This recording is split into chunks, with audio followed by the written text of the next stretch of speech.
Em pregação, em palavras persuasivas, de sabedoria humana, mas em demonstração do Espírito e de poder, para que a vossa fé não se apoiasse em sabedoria dos homens, mas no poder de Deus. Vamos orar.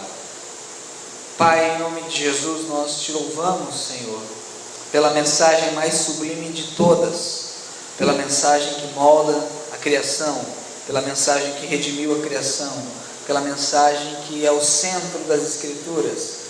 Deus nos ajuda a entender porque Paulo tinha a cruz no centro, Senhor. Nos ajuda, Deus, a nos gloriarmos nesta cruz, Senhor. Nos ajuda, Pai, a vivermos pelo poder que emana da obra da cruz do Calvário, Senhor. E que a nossa vida e a nossa pregação sejam centralizadas na cruz de Cristo. Que o centro de nossa existência seja o Senhor. Eu te peço por meus irmãos aqui presentes, Senhor, que o Senhor, por tua misericórdia e graça, o Senhor possa aplicar a mensagem a eles, o teu Espírito Santo possa convencê-los da veracidade da mensagem. E também peço por mim. O Senhor sabe que aqui estou por misericórdia e graça e necessito de muita misericórdia a pregar tema tão maravilhoso. Então eu te peço, Senhor, perdoa os meus pecados e dos meus irmãos, Senhor, e tudo aquilo que eu pregar seja extraído, Senhor, do teu texto sagrado. Nos abençoe, esteja conosco, em nome de Jesus Cristo. Amém. Podeis vos assentar.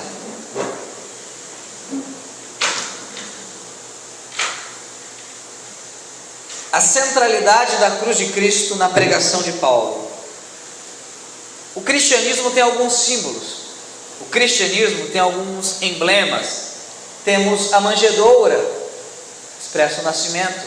Temos o peixinho, ictus, que quer dizer Jesus Christus Huios Theos Soter, ou Jesus Cristo, Filho do Deus Salvador, porque em grego ictus, que é peixe, também é o acróstico de Jesus Cristo, o Filho do Deus Salvador. Por isso a nossa convenção batista e até mesmo a nossa igreja local utiliza um de seus símbolos, o peixe. O peixe durou até o 2º século.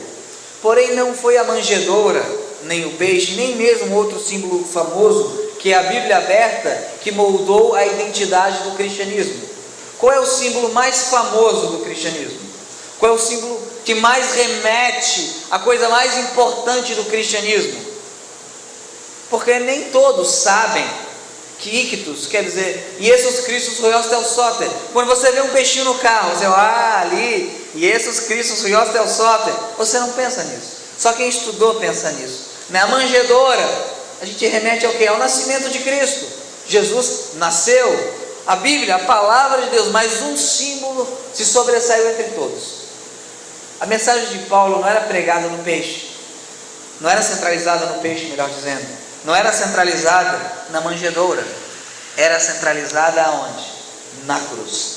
A cruz, que é símbolo de morte, a cruz, que é símbolo de sofrimento. Na cruz os sonhos terminavam, na cruz os culpados eram punidos, e por algum motivo este símbolo de vergonha é o símbolo adotado pelo cristianismo. Alguns pastores diziam o seguinte, que jamais usariam a arma que matou um ente querido no pescoço, dizendo de Jesus Cristo. E eu digo algo interessante. Gálatas capítulo 6,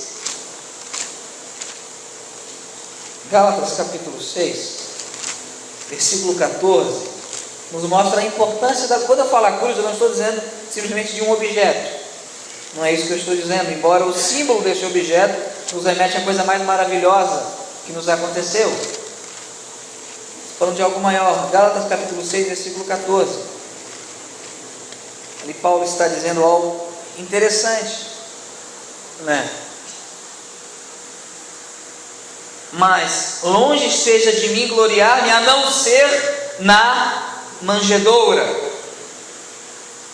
a não ser no peixe, a não ser no sinal da Bíblia aberta, a não ser na cruz de nosso Senhor Jesus Cristo, pelo qual o mundo está crucificado para mim e eu para o mundo. Então a igreja primitiva entendeu, porque a pregação de Paulo ela é centralizada na cruz, e ela então assume o símbolo da cruz como sendo o símbolo máximo do cristianismo.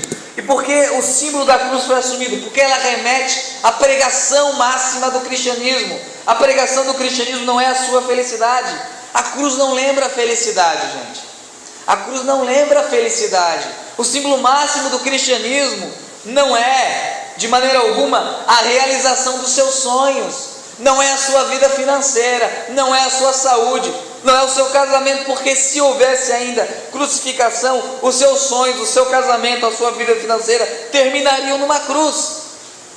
Quem quiser vir após mim, negue-se a si mesmo, tome a sua cruz e siga-me. A importância de entendermos que a pregação evangélica é cristocêntrica, e sendo cristocêntrica tem um foco, que é a cruz do Senhor.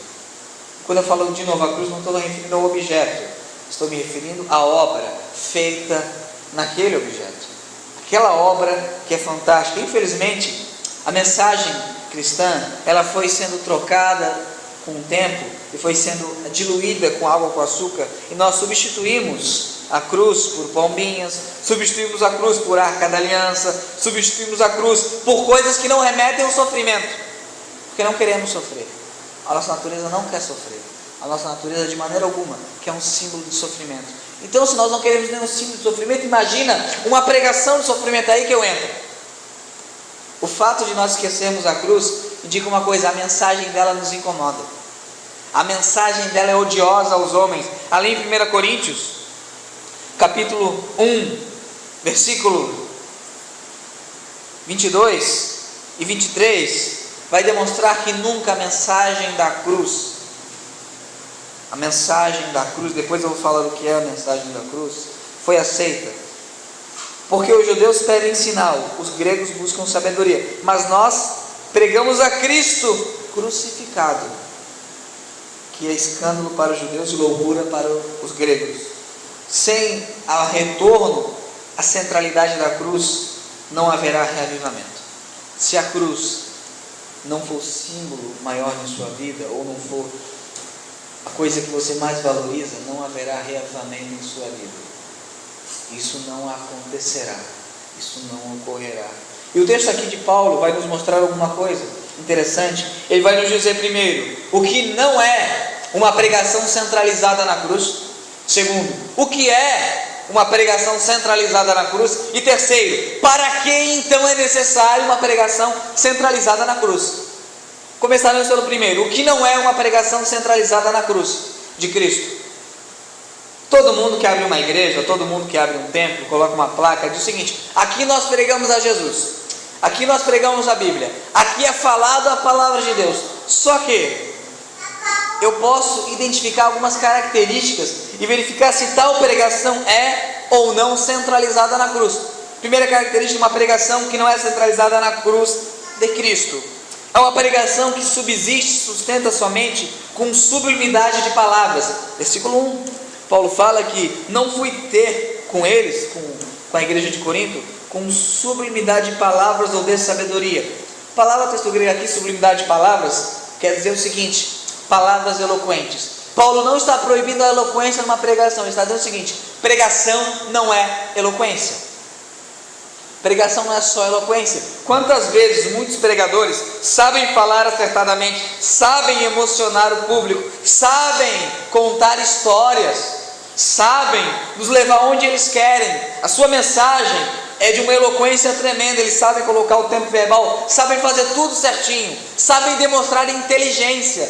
Isso em si não é errado. Qual é o problema? Que isso não é uma pregação cristocêntrica.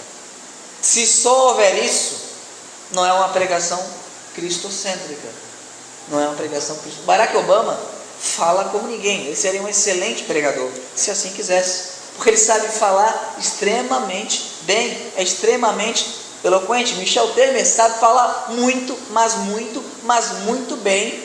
Eu não conheço nenhum político que fale tão bem no Brasil quanto ele.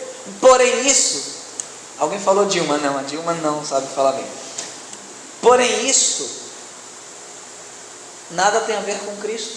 Então não é porque alguém fala bem, não é porque alguém tem uma boa dicção, uma boa eloquência, que isso é a cruz de Cristo. Paulo fala: olha, eu não vim me preocupar com isso. Aliás, o maior de todos os apóstolos era um péssimo pregador. Sabiam disso? Ele mesmo fala, lá em 2 Coríntios. Claro, você devia ser um pregador muito melhor que eu, né? O padrão baixou bastante. Mas segundo ele, era um péssimo pregador. 2 Coríntios 10.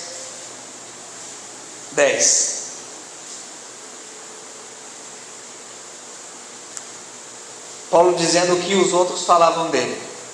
Porque as suas cartas dizem, são graves e fortes, mas a presença do corpo é fraca e a palavra é desprezível. Isto é, nas cartas Paulo é o cara. O que Paulo escreve é fantástico. Tu lê ali, meu Deus, como é poderoso. Aí tu vê ele, a presença de corpo é fraca. Claro, 1,50 m, manco, careca, quase cego.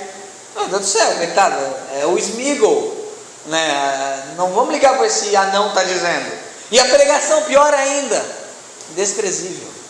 As pessoas olhavam Paulo não está se utilizando de eloquência para pregar, e desprezavam Paulo, porque Paulo não enfeitava a pregação, não era direto.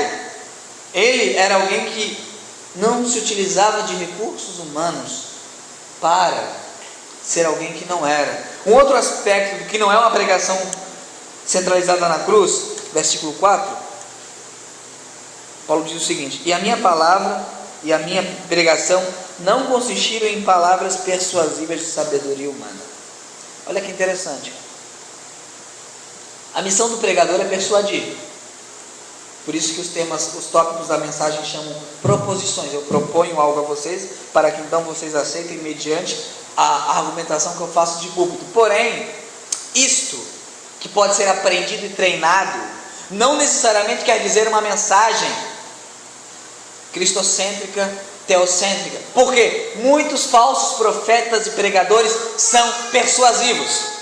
Quando alguém diz a você o seguinte: olha, se você der essa oferta, Deus vai lhe abençoar, Deus vai restaurar o seu casamento, e coloca uma música de fundo, e ele começa a falar com voz melosa, com voz chorosa, então ele começa a lhe emocionar, dizendo que a sua vida será resolvida. Ele está lhe persuadindo e está funcionando. Isso funciona, gente, é muito fácil, é extremamente fácil persuadir um público na pregação, mas você não tem noção de como é fácil emocionar. É só falar com um tom mais brando. Você que está aqui hoje, o Senhor quer restaurar a sua vida, o Senhor quer lhe dar uma nova história, um novo emprego, vem aqui à frente, é isso, com uma musiquinha de fundo. Isso é persuasão. Tem pregadores que dizem que não são pregadores, são excelentes contadores de história, e é verdade, são excelentes contadores de história, história da carochinha. Não é porque alguém persuade, tem lábia, não é porque alguém tem lábia, sabe vender, que a pregação dele é centralizada na cruz de Cristo.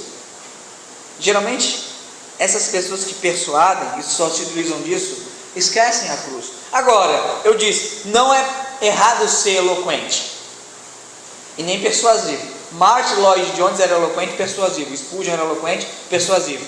Qual é o problema? Paulo aqui usa uma palavrinha que repete no versículo 1 e no versículo 4, ou de sabedoria. Palavras sublimidades de sabedoria, ou palavras persuasivas de sabedoria humana. O problema de uma pregação não é se ela tem eloquência ou persuasão, é se ela se utiliza de sabedoria humana, de lógica humana, de filosofia humana. O que isso quer dizer? Vamos pensar. Que tipo de pessoa quer vir num domingo à noite escutar que ele tem que negar a si mesmo e tem que tomar a sua cruz e seguir Jesus? Que tipo de pessoa quer vir no domingo à noite escutar que ele não é a pessoa mais importante do universo? O que é melhor escutar? Uma lógica humana. Olha, tudo que você quiser, o cara lá de cima vai te dar. É muito melhor isso. É muito melhor escutar. Isso é a lógica humana. Se você orar para Deus, Ele vai te satisfazer os teus desejos. Tudo que você quiser, Ele vai te dar. E você então vai ser rei nesta terra. Esta é a lógica humana, essa é a pregação humana. Lá em 1 João, capítulo 2, então o problema de uma pregação não centrada em Cristo é que ela vai ser centrada na sabedoria humana, isto é, no ser humano. O grande problema da pregação evangélica moderna, por isso que não há reavivamento em quase nenhum lugar, que nós esquecemos a mensagem da cruz, né? Rude cruz, não é fofa cruz, é rude cruz cerejeiro, não é fofa cruz. A gente acha que a cruz é fofinha, né? Fofinha, a cruz não é fofinha, a cruz é terrível e maravilhosa. 1 João capítulo 2, versículos 15 ao 17, aqui vai expressar a sabedoria humana, a mensagem humana, que se utilizada de eloquência e persuasão ganha muitas pessoas. Olha aqui que o apóstolo João fala: não ameis o mundo, nem o que no mundo há. Se alguém ama o mundo, o amor do Pai não está nele. Agora, olha o que tem no mundo, porque tudo o que há no mundo, a concupiscência da carne, isto é, o desejo de satisfazer a minha vontade, concupiscência da carne, a concupiscência dos olhos, o desejo de possuir aquilo que eu quero, eu estou vendo, eu quero, e a soberba da vida, no texto grego a arrogância da vida, a palavra vida aqui não é zoé, que é quando Jesus fala eu dou a vida eterna, ali não é zoé, ali é zoé, aqui é bio, isto é, arrogância desta vida material, autossuficiência desta vida biológica. A soberba da vida não é do Pai, mas do mundo, e o mundo passa, e a sua concupiscência. Qual é a pregação da teologia da prosperidade? Se você sente no seu coração que algo é seu, ore e determine. Você vai olhar um negócio, aquilo vai ser seu, porque onde você colocar a planta do teu pé é teu, e você é filho do rei, você pode, você é o cara, soberba da vida, você sente um desejo aqui dentro de satisfazer a sua carne, você cobiça algo, e quando você o possui, você se orgulha de ter. É a pregação mais antiga do mundo. Essa pregação é mais antiga que a pregação do Evangelho. A pregação do Evangelho, ela começa em Gênesis capítulo 3, versículo 15. Essa pregação da sabedoria humana, que coloca o homem em primeiro lugar, né? Ela é mais antiga que o Evangelho. Vamos lá para Gênesis. Gênesis 3, 6.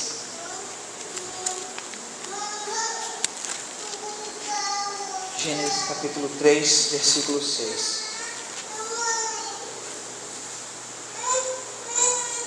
Diz o seguinte: ali a serpente está falando com a mulher, a serpente começa a evangelizar a mulher. E a serpente diz à mulher: e viu a mulher que aquela árvore era boa para se comer, concupiscência da carne. E viu a mulher que aquela árvore era boa para se comer, concupiscência da carne. E agradável aos olhos, concupiscência dos olhos. E desejável para dar entendimento, soberba da vida. A pregação que não é centralizada na cruz, ela não tem origem humana, ela tem origem diabólica, satânica, luciferiana. Uma pregação onde a cruz de Cristo, o que ele fez não é o centro, ela não tem origem humana. Ela é chamada de humana porque ela é terrena, mas ela tem origem diabólica. Se você observar, Jesus teve fome e o diabo falou: transforma essas pedras em pão, concupiscência da carne. Depois ele pega, olha, todos os reinos do mundo, se prostrados me adorar, eu te darei, concupiscência dos olhos. E depois, se você pular daqui, vão te adorar, soberba da vida. A mesma pregação feita com Eva é feita com Jesus, e Paulo fala: olha, o meu negócio não é pregar esse negócio aí, não é pregar sabedoria humana, porque os gregos achavam um absurdo a pregação de Paulo. Espera aí, você está dizendo que o Deus Santo planejou o assassinato de um inocente para salvar pecadores? Paulo: é isso mesmo. Que absurdo, que escândalo, que isso? E os judeus: espera aí, como é que o santo se torna maldito num objeto de maldição que é a cruz? Aí ele fala: exatamente isso, para nos salvar. Aí não aceitavam a mensagem.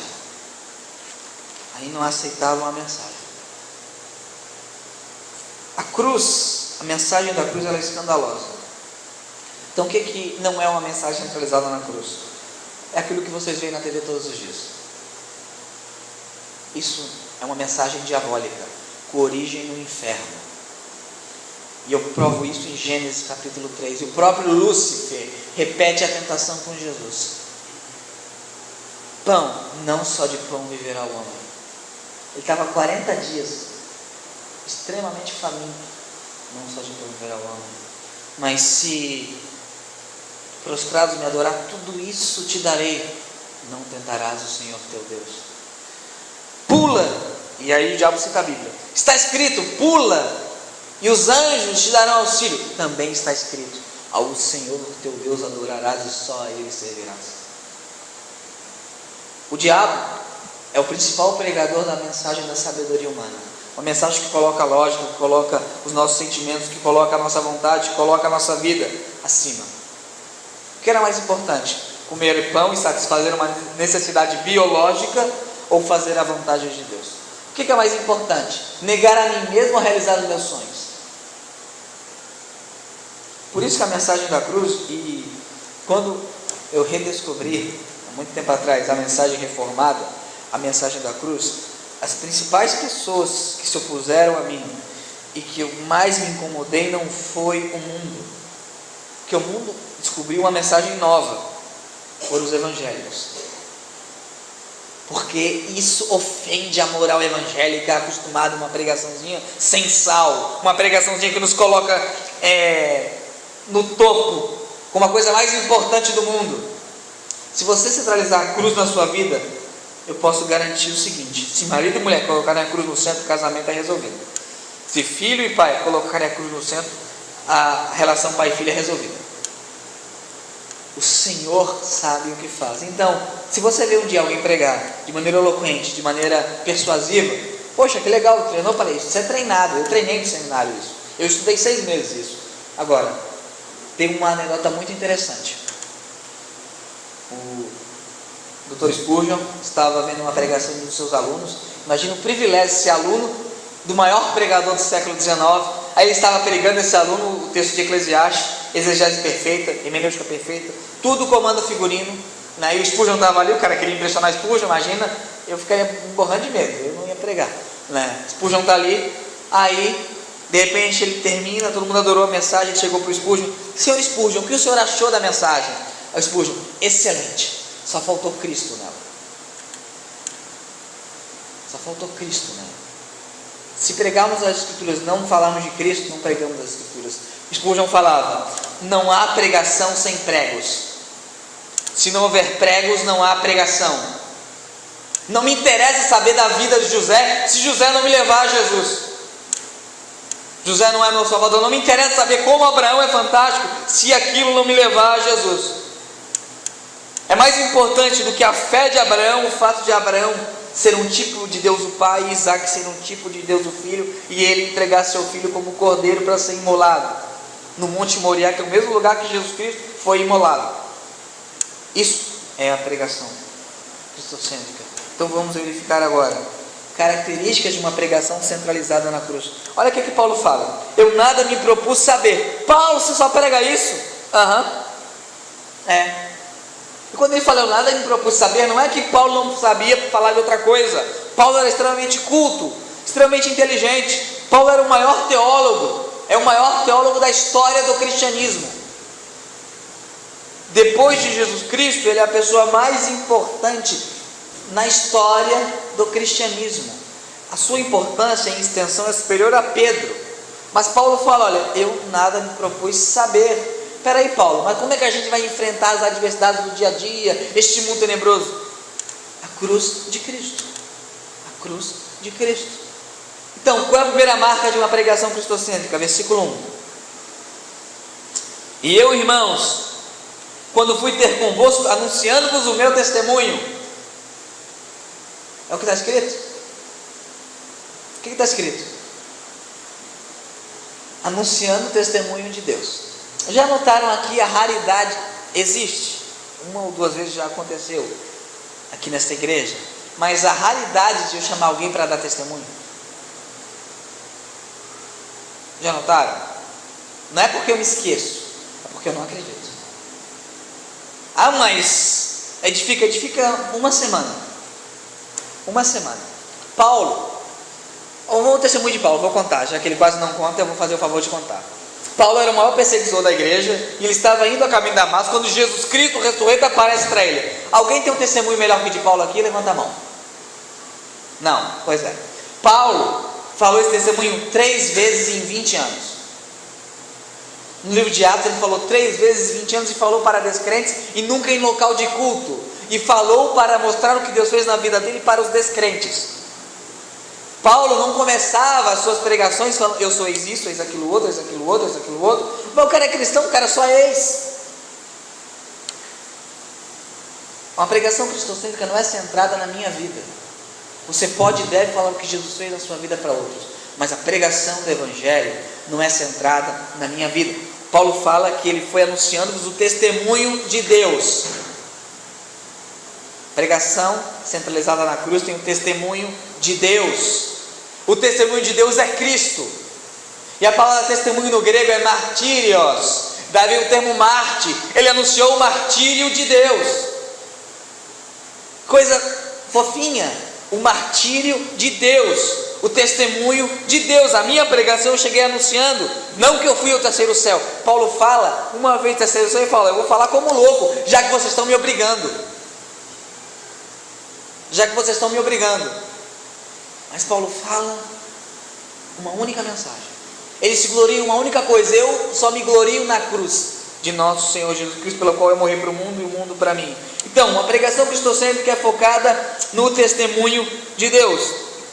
Ali no versículos 17 ao 23 do capítulo 1, ali na mesma página do lado, né, 1 Coríntios, diz o seguinte: porque Cristo enviou-me não para batizar, mas para evangelizar, não em sabedoria de palavras, para que a cruz de Cristo não se faça vã. Se eu depender de métodos humanos para converter alguém, eu estou dizendo o seguinte, que a cruz não serviu de nada e tem poder nenhum. Eu não preciso de musiquinha para emocionar ninguém. Por quê? Porque quem é que converte? Espírito Santo. Vou dar uma ajuda para ele? Eu? Já será como convém? Continuamos. Porque a palavra da cruz é loucura, e é mesmo, para os que perecem, mas para nós que somos salvos é o poder de Deus. Aquele culto não tem o poder de Deus. Como é que eu observo isso? Ele prega o Evangelho, então tem o poder de Deus. É loucura, a palavra de Cristo é loucura.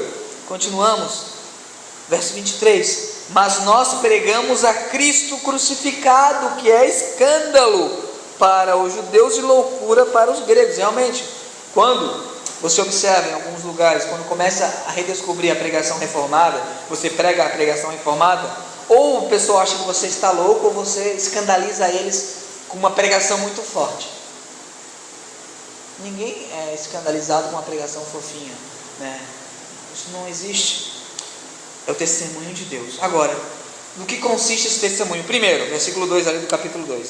Porque nada me propus saber entre vós, senão a Jesus Cristo. Primeiro ponto, uma pregação centralizada na cruz é centralizada na pessoa de Cristo. Quem é Cristo? Quem é Cristo? Ele é Deus, Ele é homem, 100% Deus, 100% homem. Ele é o Filho de Deus, o Filho unigênito, gerado, não criado, antes de todos os séculos. Porque nunca houve um tempo em que o Pai existia sem um Filho. Esse é Cristo, o Deus sublime, o Senhor dos senhores, o Rei dos reis, aquele que era, que é e que há de vir. Esse é o Senhor. Ele não é um Papai Noel para atender nossos desejos. A pregação cristã, a pregação paulina, ela é centralizada na pessoa de Cristo. Na pessoa de Cristo. Jesus Cristo é rei, Ele é profeta, Ele é sacerdote. Porque Ele é rei, porque Ele reina, porque Ele é profeta, porque Ele é a boca de Deus, e porque Ele é sacerdote, porque Ele é um mediador entre Deus e os homens, e o único. Não há Paulo, não há Pedro, não há Maria, não há pastor, não há Papa. Ele é o único nome em que podemos ser salvos, o único. Uma pregação centralizada na pessoa de Cristo. O centro de uma pregação reformada não é os meus sonhos. Me propus nada a saber a não ser a Jesus Cristo e as suas necessidades. Não é assim a pregação de Paulo. Não é assim.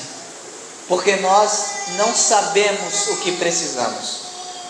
Nós não sabemos o que precisamos. É interessante que, se você ir numa livraria evangélica, o que você vai observar? 10 passos para aquilo, 15 passos para aquilo outro, como ser um empreendedor. Parece que eu estou no Sebrae. Como ser isso, como ser aquilo. Nada contra você ser empreendedor, você aprender coach, mas no Sebrae, né? No Sebrae você aprender isso. Nada contra, de verdade, né? Tudo isso aí você pode aprender, mas não aqui. Não aqui, né? Afinal lá não vejo ninguém expondo a epístola de Romanos no Sebrae. Então vamos cada um no seu quadrado. Aí você entra numa livraria evangélica, o segredo da riqueza, sabedoria para ser rico, não sei o que, aí Morris Moore, Mike Murdock, Silas Malafaia, tudo isso, né? Falando sobre como você adquirir coisas para você mesmo, como realizar os seus sonhos, como ser alguém importante, como ser isso e aquilo outro. Aí você entrasse numa livraria evangélica 100 anos atrás, como é que seria um lugar que vendesse livros evangélicos? Cristo, Deus e homem, a divindade de Cristo, a humanidade de Cristo, explicação clara da expiação de Cristo, a justificação de Cristo, exposições do Sermão do Monte, exposições de Cristo nas Escrituras, parábolas de Cristo. Você verificaria isso. Cristo nos Salmos, Cristo em Êxodo, Cristo em Gênesis, Cristo em Levítico. A igreja moderna esqueceu a mensagem da cruz. A igreja moderna esqueceu. Esquecendo a mensagem da cruz, esquecemos o poder de Deus para a salvação. Esquecendo o poder de Deus, a resposta é: por que tanto crente vive como ímpio? Porque não há poder nas igrejas. Por que tanta gente tem a vida pessoal falida, não conforme a palavra de Deus? Porque não há poder, e não há poder porque não há cruz. Não há cruz. Não há cruz. Uma mensagem cristocêntrica, centralizada na cruz de Cristo, ela tem Jesus como foco da igreja. E olha, é tão perigoso isso, que substituímos a cruz pela pomba. O diabo é tão sutil que ele colocou outra pessoa como centro do culto cristão, que é o Espírito Santo. Mas a Bíblia fala que Jesus disse o seguinte, que o Espírito Santo não falaria de si mesmo, mas falaria de Cristo. Uma igreja cheia do Espírito Santo, o foco não é o Espírito Santo, porque não é a intenção do Espírito falar dele, mas de Cristo. Infelizmente, boa parte do movimento pentecostal, com exceções honrosas como Leonard Ravenhill e David Wilkerson, né? Boa parte dele colocou a bendita pessoa do Espírito Santo no centro, quando na verdade a pregação não é pneumatocêntrica, não é centralizada nos dons. Você pode pregar sobre isso para o reino de Cristo, com Cristo no centro, mas a pregação é a pessoa de Cristo, a pessoa bendita do Senhor Jesus Cristo. E uma outra característica de uma pregação cristocêntrica é a obra de Cristo, porque eu nada me propus saber entre vós, a não ser Jesus Cristo e este crucificado. A obra de Cristo. O que Jesus Cristo fez na cruz? Ele nos deu expiação. Só que tem um problema: a massa evangélica não sabe o que é expiação. Nós sabemos a escalação do time de 94, mas não sabemos o que é expiação. Expiação é o ato de Deus retirar o nosso pecado mediante a morte de Jesus. Jesus pagou, expiou os nossos pecados. Não sabemos o que é propiciação. É o ato de a ira de Deus ser desviada de nós e colocada sobre Jesus. Ué, Deus se ira? Sim, por isso que houve uma propiciação. Não sabemos o que é justificação. E eu perguntei para seminarista do terceiro ano do seminário o que é justificação, e eles erraram. Justificação é o ato de Deus em declarar o pecador justo, atribuindo ao pecador a justiça de Cristo, pegando a justiça de Cristo e transferindo para a nossa conta, e pegando a nossa injustiça e colocando em Cristo. Ele declara não culpado, justo.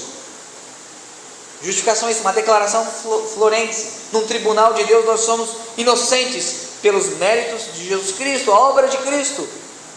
A obra de Cristo. Nós nem sabemos porque Jesus Cristo morreu para expiar a ira do Pai, para tirar a ira do Pai, propiciar a ira do Pai, para estar virado com a humanidade. O resgate foi pago a Deus o Pai, não a Satanás. Agora, a gente quase não liga para isso, mas a pregação de Paulo era centralizada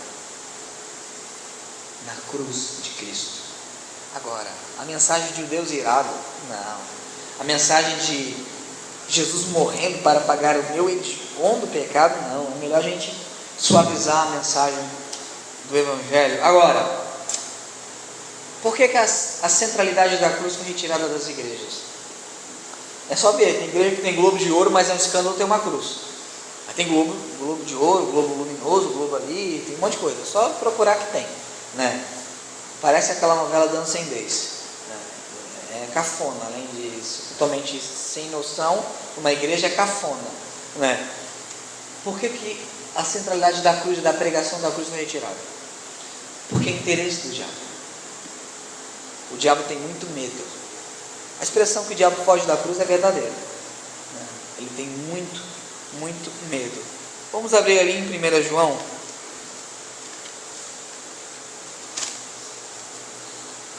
1 João, capítulo 3, versículo 8.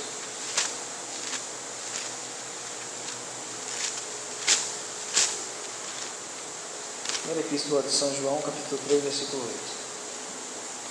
Diz o seguinte: quem pratica o pecado é do diabo.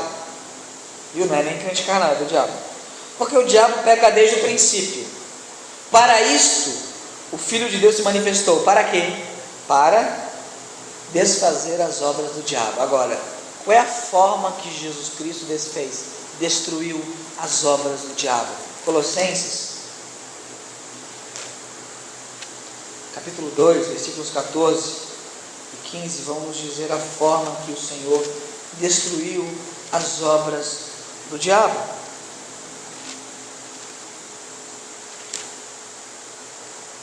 Colossenses capítulo 2, versículos 14 e 15. Você tinha uma dívida para com Deus e existia um acusador que dizia o seguinte para Deus: ele deve ser condenado pela tua justiça, o Senhor não pode absolvê-lo. Não pode absolvê-lo. E o diabo pegava a sua lista de quebra da lei, sua lista de compra de pecado. Olha, Deus, o Senhor é justo, o Senhor não pode absolver. O pior, o diabo estava certo. A gente não podia ser absolvido, né? Senão Deus estava sendo conivente com o pecado. Porém, o diabo trabalha com o quê? Com a mentira, com o medo. Jesus Cristo vem e tira todo o poder do diabo e o envergonha. É o que diz o texto: havendo riscado a cédula que era contra nós nas suas ordenanças, ao qual de alguma maneira nos era contrária, atirou do meio de nós, cravando na cruz. Ele pega a nossa dívida e crava na cruz e fala o seguinte: o diabo, agora você não acusa os meus filhos de mais nada. Como ele faz isso? E despojando os principados e potestades, os expôs publicamente, dele triunfou em si mesmo. O que é despojar publicamente? Tirar o despojo, tirar as medalhas. Aquelas medalhas, imaginemos, um exército cheio de medalha. Aí vem alguém mais forte e tira uma por uma. E os envergonha na cruz e fala: vocês estão derrotados. E todo o reino espiritual viu Satanás e os demônios derrotados. Onde é que ele fez isso? Na manjedoura? Onde é que ele fez isso? No culto de vitória? Na cruz. Por isso que é interessante que o diabo faça com que você não escute a obra de Cristo na cruz, uma pregação cristocêntrica, porque é a cruz que vai lhe santificar, a cruz que vai te tirar do poder do diabo, a cruz que vai fazer com que ele fuja. Jesus fala: está agora julgado o príncipe deste mundo, está expulso o príncipe deste mundo, porque eu, quando for levantado, referência à cruz, todos atrairei a mim. Lá em 1 Coríntios 6, 9 ao 11,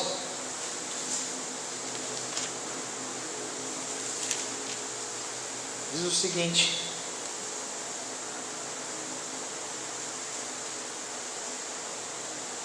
não sabeis que os injustos não vão de herdar o reino de Deus? Não erreis, nem os fornicadores, nem os idólatras, nem os adúlteros, nem os efeminados, aqui homossexual ativo, passivo, nem os sodomitas, homossexual ativo, nem os ladrões, nem os avarentos, nem os bêbados, nem os maldizentes, nem os roubadores herdarão o reino de Deus.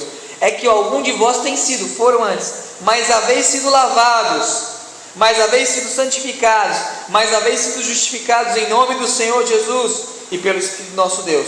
Pergunta é: fomos lavados pelo quê? Pelo sangue que foi vertido aonde? Na cruz. A cruz, o poder que emana da cruz de Jesus, a obra de Cristo é que nos santifica. O diabo, quando tira a pregação cristocêntrica, tira o poder santificador que o Espírito Santo usa para santificar a igreja. Por isso que temos vidas tão frouxas espiritualmente. Por isso que o nosso casamento não é aquilo que deveria ser. Por isso que o meu temperamento não é aquilo que deveria ser. Por isso que a minha relação para com meu filho, com a minha filha, com o meu pai, não é aquilo que deveria ser. Porque sem a cruz não há santificação. Porque eu decidi me gloriar somente na cruz de Cristo, a qual eu estou morto para o mundo e o mundo para mim. Por que não há avivamento na igreja? Porque não há cruz na igreja. Porque não há cruz na igreja cristã. Porque foi retirada a cruz. Porque a gente não gosta de falar da cruz. Porque a cruz dói. Pregos machucam. Pregos são desconfortáveis. A mensagem da cruz não é para você glorificar de pé, como diz alguns. A mensagem da cruz machuca. Por isso que é escândalo e loucura. Não para nós que estamos sendo salvos. Ou será que para nós também? Ou será que para nós também? Agora, por que então é necessário uma pregação centralizada na cruz de Cristo? Verso 5. Vimos o que é uma pregação não centralizada na cruz. Vimos o que é uma pregação centralizada na cruz e veremos agora o porquê disso. Para que a vossa fé não se apoiasse em sabedoria dos homens, mas no poder de Deus. Simples. Para que a sua fé seja verdadeira. Uma fé apoiada na sabedoria é o seguinte: eu creio em Deus desde que tudo me vá bem. É muito lógico, Deus é todo poderoso, Ele me ama, logo Ele não vai deixar que nenhum infortúnio aconteça sobre mim. Isso é uma sabedoria humana. Se tal mensagem acalenta meu coração, é de Deus. Não necessariamente. Se tal mensagem me deixa em paz comigo mesmo, então ela é de Deus. Não necessariamente. Se tal mensagem me faz ficar feliz, então ela é correta. Não necessariamente. Hitler ficava sorridente quando via um judeu entrar numa câmara de gás. Ficava felizão. Isso não é correto. Um casal de homossexuais vai falar para ele que eles não são felizes, que eles não ficam alegres um com o outro. Eles ficam. Quantas vezes você fala, não tem um vazio no teu coração, o cara fala, não tem não, estou muito bem. E ele está falando a verdade, ele acha que está muito bem mesmo. Porque eles se apoiam em sabedoria humana. Mas Paulo prega a mensagem da cruz para que a gente se apoie no poder de Deus. Romanos capítulo 1, versículo 16.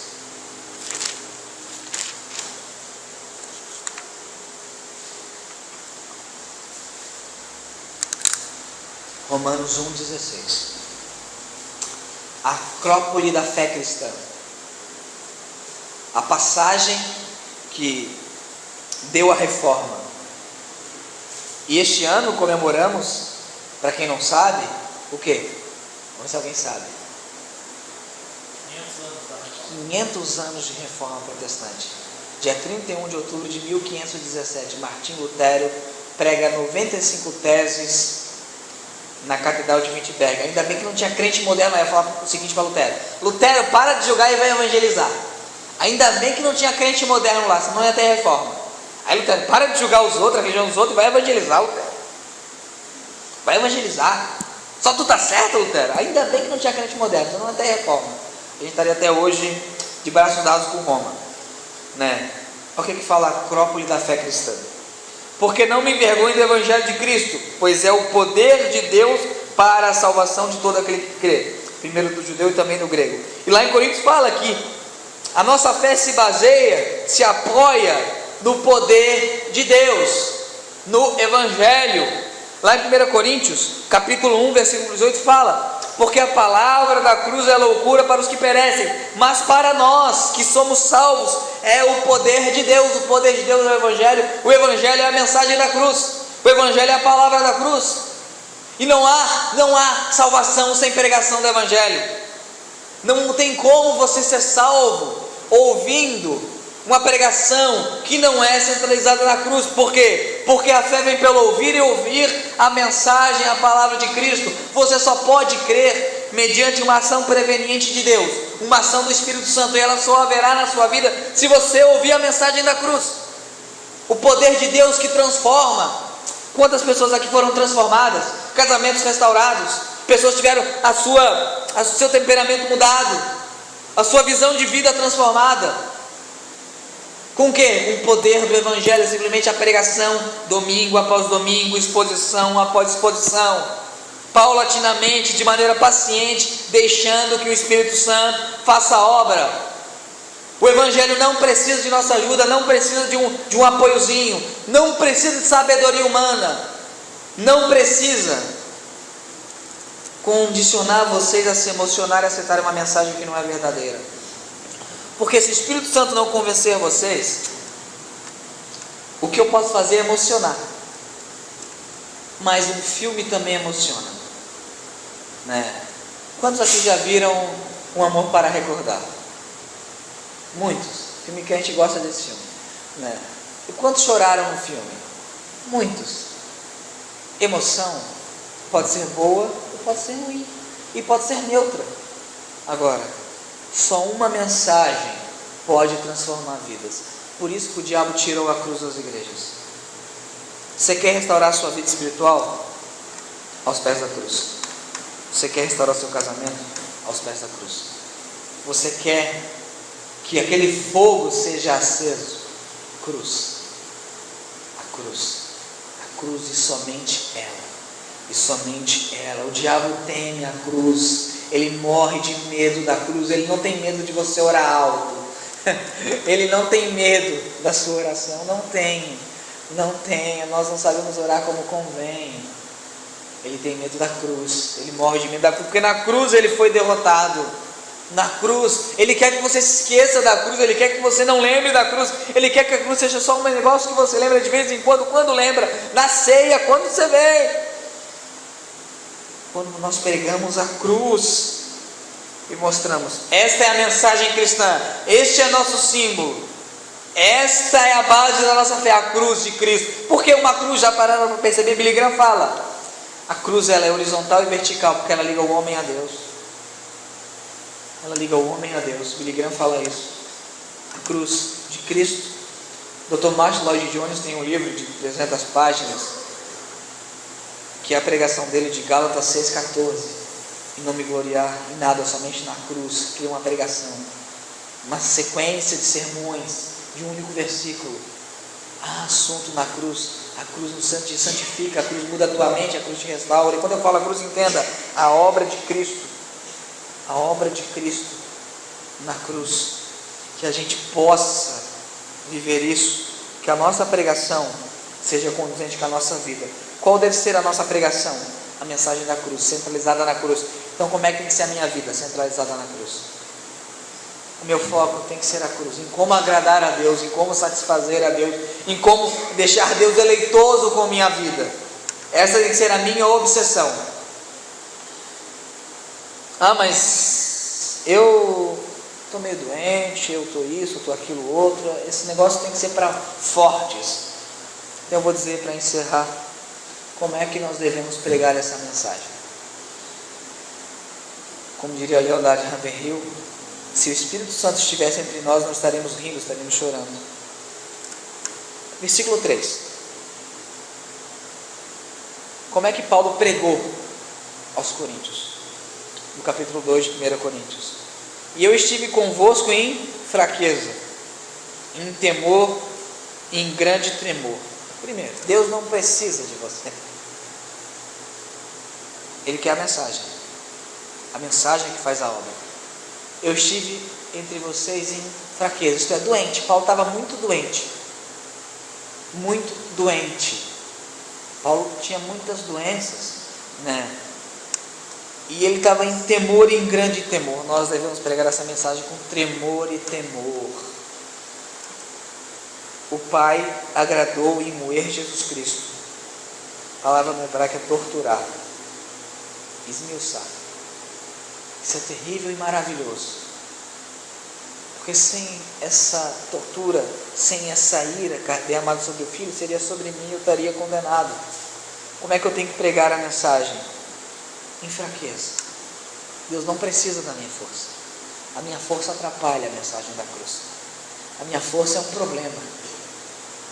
Quantas vezes nós verificamos pregadores falando a si mesmos que tem a prece poderosa? Tem um pregador famoso que quando vai orar, eu vi um vídeo ele orando e no final ele termina assim: e aqui quem está orando é tal pessoa. E Deus, e daí?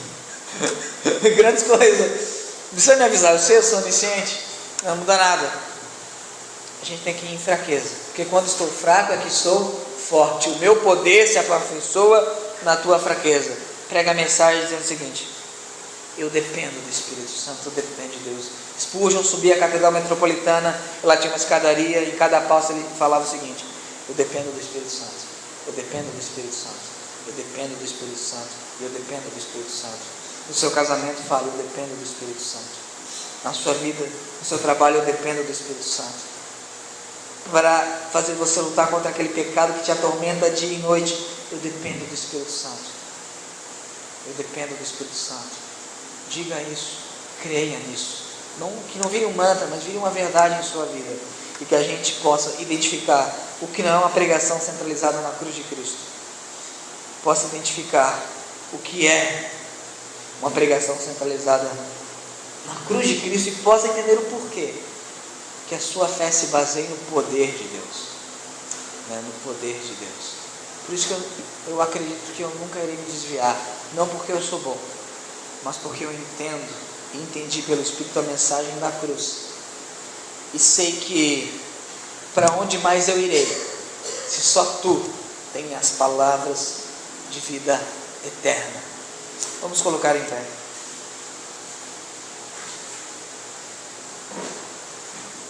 Peço, se possível, que o Luiz venha aqui à frente e toque pela cruz, se for possível.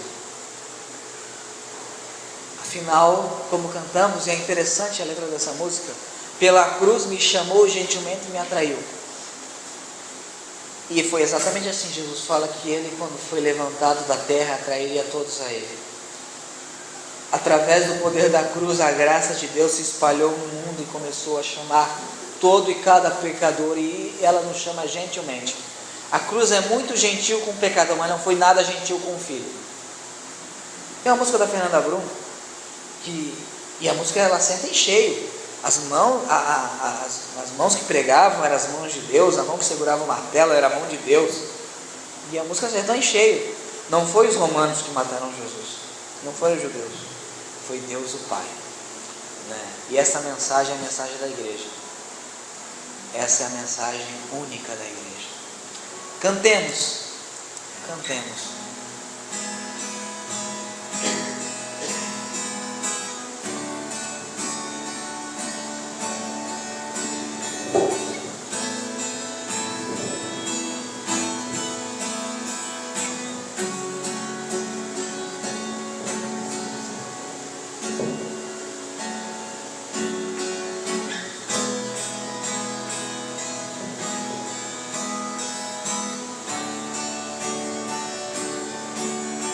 Eu olho para a cruz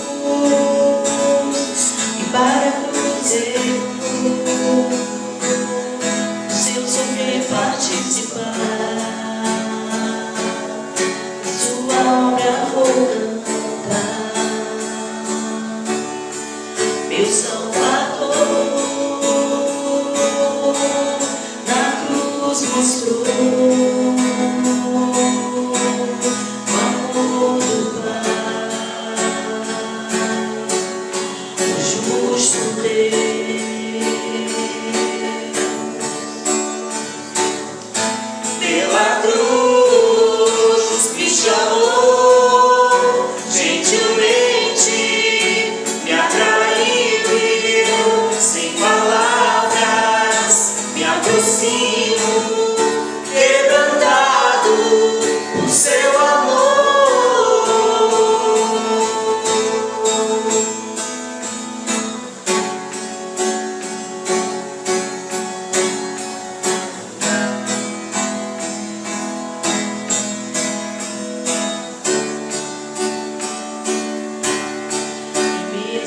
da vida, de graça recebi, por sua cruz.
seu amor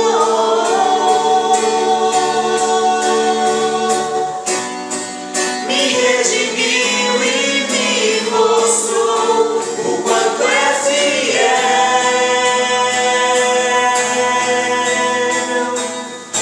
Pela cruz me chamou, gentilmente me atraiu e eu, sem palavras, me aproximo, quebrantado, o seu amor. Pela cruz me chamou, gentilmente me atraiu e eu, sem palavras, me aproximo, quebrantado, o seu amor.